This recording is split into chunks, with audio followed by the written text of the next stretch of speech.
Hello everyone, welcome back to another episode of Francis Entertainment Center. Today's first stories are Krab, Borg, and Rockabye Bivalve. Enjoy the video. One night, SpongeBob and Gary watch a scary movie called Night of the Robot, which involves robots taking over the world. Gary tells SpongeBob that he should not watch it, as scary movies freak him out, but SpongeBob denies this. However, he later shakes his fear in bed, wondering if anyone he knows is a robot. After asking Gary if he is a robot, SpongeBob decides he has nothing to worry about and tries to get some sleep. But he has a nightmare about the same robot from the movie chasing him. The next day, at the Krusty Krab, SpongeBob has become very paranoid and believes that robots are everywhere, with every sound jump scaring him. Meanwhile, Mr. Krabs is in his office, listening to Electric Zoo on his portable radio. Mr. Krabs likes the song and hums to it.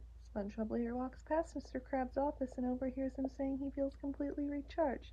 He then witnesses Mr. Krabs talking to his radio, talking in a robot language over the phone, doing a bizarre robot-like dance to the song.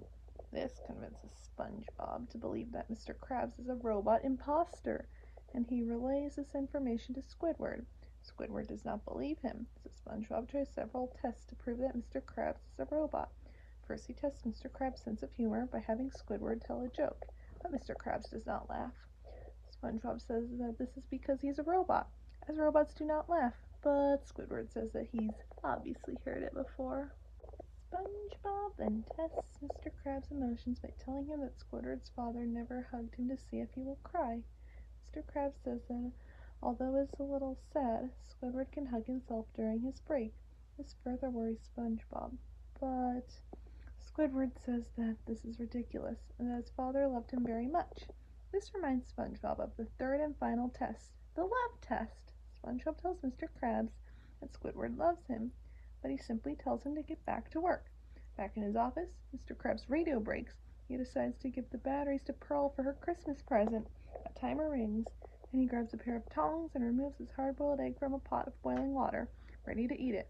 But just when Mr. Krabs is about to put some salt in the egg, he's startled. SpongeBob calls out his name a fourth time, and he accidentally tosses the full salt shaker into his eyes, causing him to scream in pain. Squidward then asks SpongeBob what the robots in the movie looked like. SpongeBob says that they had red eyes, metal pinchers for hands, and ran on batteries. Squidward then asks if Mr. Krabs looks anything like that. This is seemingly answered with when Mr. Krabs barges out of his office, screaming in pain, with glowing bloodshot eyes, the tongs he used to hold the egg, and the radio batteries in his pocket. As Mr. Krabs runs to the bathroom, Squidward finally believes SpongeBob and tells him to call the Navy, but due to their automated phone service, SpongeBob thinks that the robots have taken over the Navy. Squidward then announces over the microphone that robots are taking over the world, causing all the customers to flee the Krusty Krab. Mr. Krabs then emerges from the bathroom, relieved that his eyes are not hurting anymore. He goes back to his office, not noticing that the Krusty Krab is now empty. Squidward then wonders how they will find out what happened to the real Mr. Krabs. SpongeBob says that the main character in the movie teamed up with the bunny and they got the poop on, or collected information from the robot. After reading a book on how to torture, the two go into Mr. Krabs' office and tie him up, demanding to know where the real Mr. Krabs is. After getting no answers and Mr. Krabs insisting that he is the real Mr. Krabs, SpongeBob and Squidward decide to integrate his machines, which include a blender, a toaster, a food processor, and a coffee maker. These, of course, do not give any answers either due to being inanimate objects, and so Squidward destroys them with a baseball bat. This greatly upsets Mr. Krabs, as he paid good money for each of them, except for the coffee maker, as he claims it was actually a gift.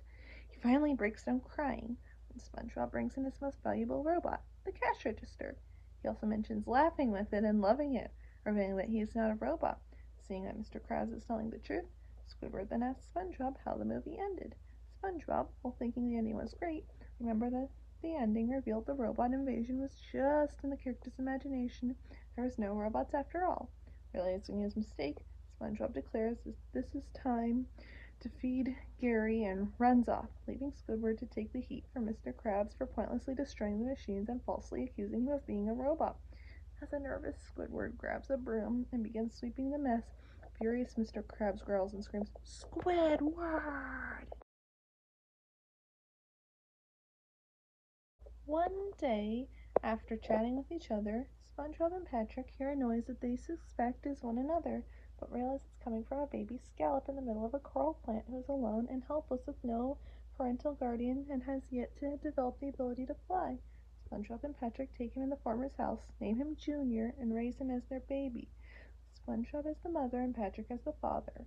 After feeding Junior and changing his diaper, SpongeBob, Patrick, and Junior go out in Bikini Bottom through a montage, turning home at night, put Junior to sleep in a cradle in SpongeBob's bedroom, then go to sleep themselves.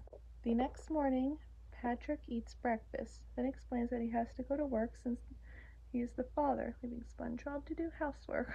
He promises to give SpongeBob a break when he gets home. Eventually, he returns home only to be exhausted from work, and tiredly decides to sit on the chair and watch TV for the rest of the night. This goes on for several days until SpongeBob realizes that Patrick was a lazy father figure who broke his promises to assist him with Junior. Seeing his patience is completely terminated and fed up with Patrick's laziness, SpongeBob furiously lashes out at Patrick, showing him all the diapers that Junior used, including on Squidward's house from the outside. Patrick, feeling remorse, then realizes the error of his ways and promises to come home at 6 p.m. and give SpongeBob the whole night off. However, Patrick, back to his old lazy self, returns at 12 a.m. from a party at work. SpongeBob, finally reaching his breaking point, confronts Patrick on his broken promises and laziness, especially his last one, as Patrick gets annoyed at his constant nagging. SpongeBob follows Patrick, who angrily said that he was going back to work, only to find that work consists of Patrick watching television under his rock all day. The duo get into an argument about Patrick's bad parenting style until they see Junior about to jump from a two-story window. They immediately try to catch him, but fail and begin crying for him, believing him to be dead and proclaiming themselves bad parents. However, they then realize that Junior is alive and has learned to fly. After Junior kisses SpongeBob and flies away, Patrick asks for a kiss from Junior, who drops a coconut on the former's head as payback for his laziness, but still gives him a kiss.